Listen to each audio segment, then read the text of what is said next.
Welcome back, ladies and gentlemen. This is how an incubator looks from the inside through the lens of a GoPro with a macro lens put in front of it.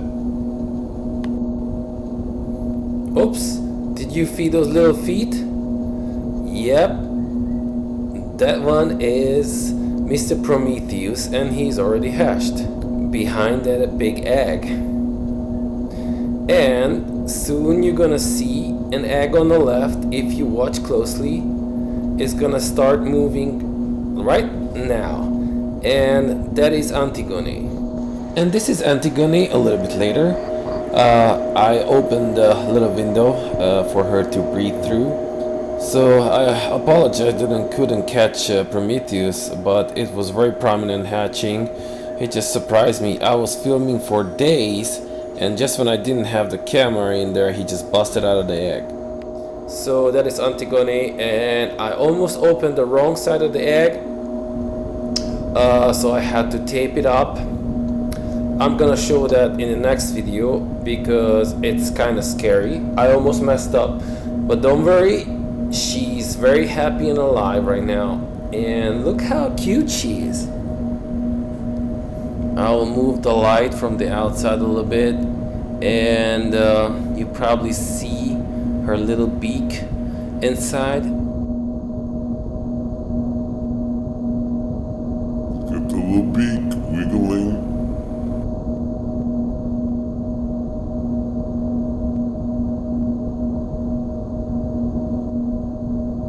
But Prometheus just busted out. One morning I opened the incubator and there's an emu inside, which I'm gonna show later. And Antigone was just crying from the inside for some time, and I gave her like a little bit more than 24 hours. What a beautiful creature of God. Of course, he was talking about the little bird on my chest. As you can see, they are very weak in the beginning, but this is completely normal. It takes 1 or 2 days while they learn how to walk. I just love how she talks to me. Did you know that emus belong to the family of ratites, which also includes the ostriches and rheas? I'm sure you heard about ostriches, and I was hatching the emus, and the rheas, don't worry if you haven't heard about rheas. I haven't heard about rheas either 2 months ago. So I just learned that they are from South America. First time I thought the incubator is something very special because it was very expensive. The one I bought was around $1,000, and because there's this pandemic shortage, actually the price went up to $2,000, so it doubled. Okay, so the incubator does 3 things, at least mine. Temperature control, probably the most important. The humidity, which actually you control with the surface of water, the surface area of the water that you let the water to evaporate from. And the bigger the surface of the water, the more the humidity becomes inside the incubator. The temperature for the rati should be between 95 and 97.5 degrees Fahrenheit. And what I heard and what I did actually worked out for me. I had it around 96, and it's like in between. And I heard it's actually closer to the natural body temperature of the bird, the male bird that is hatching the eggs. So the other thing is rotation. My incubator does rotation. I'm not too happy with the way it rotates because there is a big jitter. Sometimes it almost seems like stuck. So, but it wasn't a problem. So don't worry. I mean, that might scare you sometimes. These sportman incubators rotate, but don't worry about it. That jerk in a rotation is probably gonna be fine. So I have to say I had 7 eggs and 2 hatched, but there was no embryonic development from the beginning because I have opened the eggs. So I have proof, I checked, there was no embryonic development, there was no embryo. It was just mixed egg white with yellow, which I think It's two possible reasons. It can be shaking maybe throughout the delivery because these eggs are older than me, and maybe I just got lucky because 2 eggs survived it. Of course, it was bubble wrapped. Maybe they were in a top, and as the eggs were bubble wrapped, they had the lowest amount of movement. Is because let's be honest, when you post a package in the mail, and I don't even want to do the mail anymore. I'd rather just drive to the place next time. You don't know how the delivery people are gonna treat the package. Most of the time, they have too much work. There's not enough staff, so they're gonna just throw the package. They're not gonna be very careful with the packages. Even though, of course, the fragile was written on it, so they shouldn't throw it. But you know how it is. I'm sure you've seen some videos how some delivery person treat the packages. It is not healthy to have the eggs sit at any temperature for 4 days, and also the mechanical like the shaking or whatever happened. You obviously scrambled eggs are not good for hatching. And another thing that is recommended to keep the hatching eggs at a constant 60 degrees Fahrenheit, around 60 degrees Fahrenheit. And so some people have a little ice in the box when they ship it. I didn't. The person who shipped it, she didn't give me an ice. And it actually didn't turn out to be a problem, but it was also early spring when it was kind of cool. Because if it's too warm, the incubation actually start during the shipping, which wouldn't be a problem. But the problem is if the incubation temperature drops below 95 degrees Fahrenheit after it got started, it can lead to abnormal embryonic development. Obviously, that has to be an interaction between the male and the female bird. The male bird has to do his job to make the egg fertile.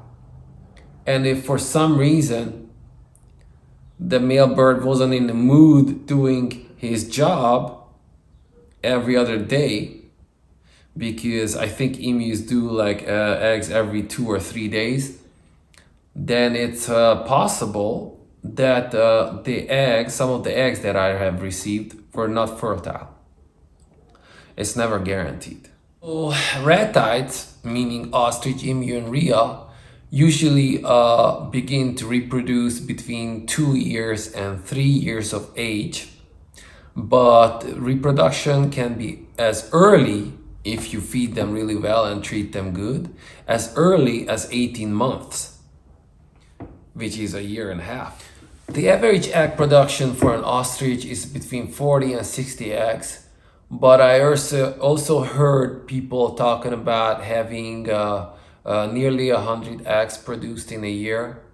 So it's around 90 or 80 eggs. It's not rare either. All ratites usually eat plants. They can graze on grass, but they love alfalfa. And of course, alfalfa is much more nutritious. It has higher protein content. Research shows that alfalfa hay has double the amount of protein and 3 times the amount of calcium than grass hay. Prometheus was the first one to hatch on day 55 of the incubation. What you see here is Antigone, and it took her an extra 2 days. So the explanation why I felt the urge of helping, because after peeping, they only have a certain amount of time until they can exhaust the oxygen in the air cell inside the egg. Their oxygen consumption increases, so there is a potential of them running out of oxygen in theory. So breaking a little hole helps them breathe oxygen, but you should not help all the way because they have to struggle out of their eggshell to have the yolk sac absorbed in their body. This is so serious. If the yolk sac doesn't fully get absorbed into the chick's body, the chick can die.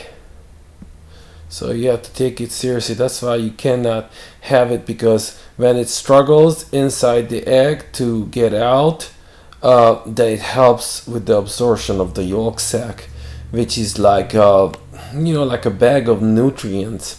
And it's so interesting because it is connected into the chick with veins and kind of like blood. It's kind of like the mother's womb. It's really interesting. After they hatch, it can take a day or two until they can stand on their feet. Their feet would usually just slide apart, so it's better to have a towel in the brooder, just to keep it's easier to get traction for them while they're young. And there's something really scary that I have to mention, that after they hatch, they don't want to eat or drink for at least 3 days. When I was looking with Google search, I couldn't really find information about the emus, but I know for the ostrich is 6 to 8 days you have to refrain from feeding them or giving them water, because they have plenty of fluids into their tissues and the absorbed yolk sac. So I assume if you just put the food and water there, it should not hurt after 3 days. That's just my assumption. When this is your first hatch, then it kind of freaks you out to leave them without food and water. But I heard other people giving them food and water after 3 days. And they actually managed. The person who we bought the chicks from, he was giving them also food and water after 3 days. So as you can imagine, in nature they have the food and water usually around them. They can just decide whenever they want to drink or eat. They naturally have this picking instinct, I noticed. So when I had the towel under them in the brooder, they were naturally picking the towel. They like to pick things, and it's like a natural instinct that will eventually lead to drinking and eating. So this next footage I promised, this is when I first opened the incubator one morning, and for my biggest surprise, well, not really biggest surprise, I mean it was expected after 55 days, but it was long, 2 months almost, and you don't know when they're exactly gonna come. And I thought it would be like something gradual, but no, I just went to sleep, and one morning I just opened it. The egg was like perfectly cracked half, as you can see, and it was Prometheus. The idea behind putting the orange band on it was only because I wanted to tell them apart after numbering the eggs, but of course he kicked it off. I didn't want to make it too tight. And there's this website called iqbirdtesting.com. When you send in the eggshell, they can tell the sex from the bloody eggshell. So this is just a quick reference. These are the babies we bought, and this is the first baby Prometheus that I hatched. As you can see, he sleeps most of the time, just like babies do, and it's gonna take a day or two until he will stand up. And in the meanwhile, Antigone was still absorbing her yolk sac when I had my first serious conversation with her.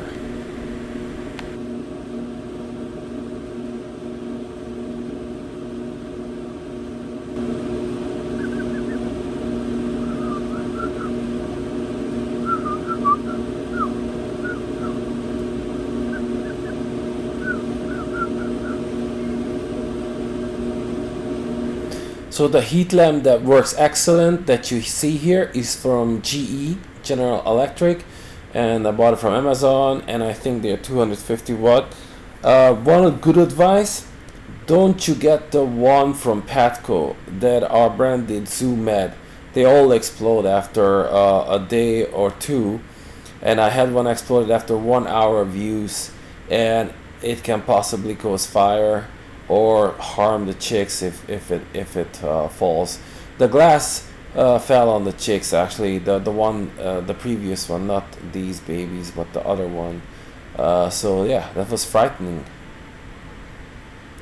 As you can see, the temperature here is 95 or almost 96 Fahrenheit, which is perfect. It's very close to the incubation temperature because the chicks have a hard time to regulate the body temperature in the beginning. So I thought it's the best to put it around the same temperature that they were incubated on. So both brooder boxes were built by me from 2x4s and plywood. It's pretty simple, and I decided to put a towel for the newborn babies because of better traction. Because you know the legs can splay on a slippery surface, and something about the light that you have to put it a certain height, otherwise it might be too hot, especially at 250 watt, and that's why I have a thermometer under. So as you can see, this is when Prometheus learning how to walk. So cute. The little fur ball. And you can also see the picking instinct kicking in, which is useful later for eating and drinking. Curiosity. It is truly amazing how the yolk sac have this natural nutrition in it for days for the chick in storage. As you can see, this is the picking instinct. Prometheus is just playing with the food. He's not really hungry. He's just picking it and spitting it out, shaking the food out of his beak. Yeah, he's just not hungry. It's too early. But of course, you know, when this is your first time, you'll be freaked out. Oh my God, why he's not eating? So when you hatch out your emu, it's gonna follow you, or in this case, your finger. If you are the first things they see when they hatch out of the egg, they're most likely to be connected or bonded with you. What you are witnessing right now is the happy emu dance. They can dance crazy. They're really fun to watch. But these are the older emus that we bought. They are about 1 month old. And when you try to reach in or pet them, they usually run or scream in a panic. So it's definitely not the same. But of course, we love them the same.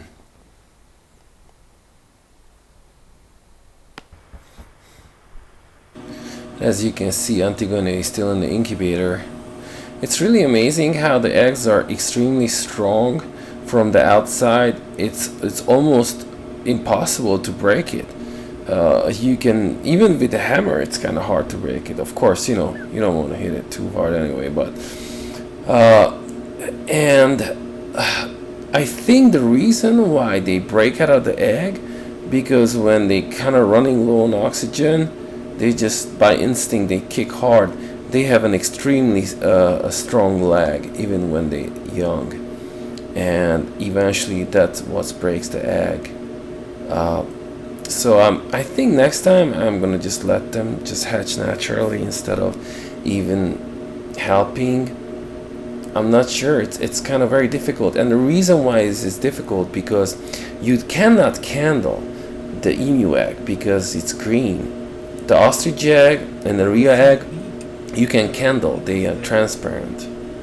Well, I mean, not really transparent, but when you put a very strong light behind it, it kind of becomes, quote, transparent. I can't emphasize enough how happy I am with this digital thermometer that I got from Amazon. It helps me to know the exact temperature, but you have to wait a few minutes for the temperature to show correctly. And it shows the humidity on the top, which is 16%. You see the little sad face because it considered dry humidity or low humidity, but we kind of live in a desert, so that's why.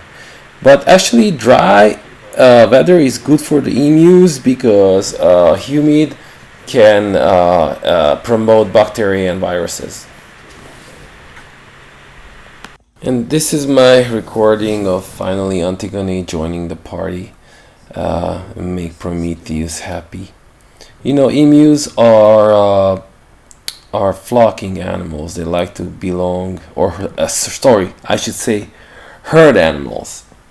That they like to live in a flock, and they definitely get a lot of bonding. When you try to separate, they usually cry. Especially true for Reese and Buttercup, the older emus.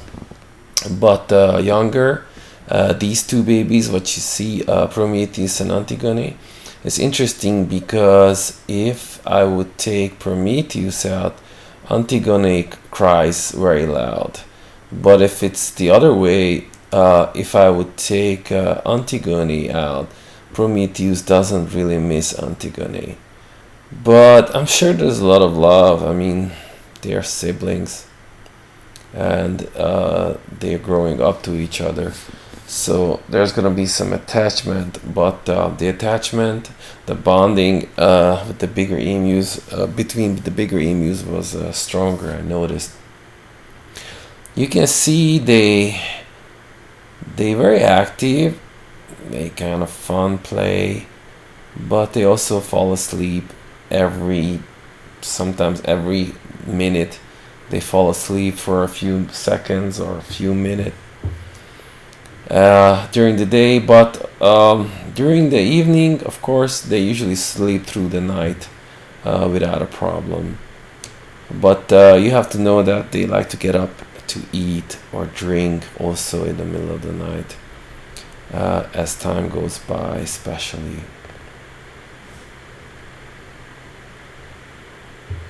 Yes, they usually cuddle up when they sleep, and they like to put their beak on other's neck. Like right now, Antigone is placing her beak on Prometheus' neck, but I think they kind of like that.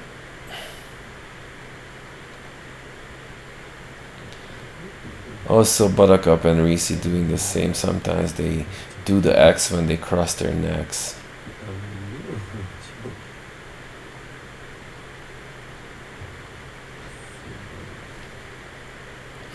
Alright, well, I hope you enjoyed it. Please subscribe if you want to see more. I'm gonna try to post some video every week how things go, and I'm super busy to build a pen still.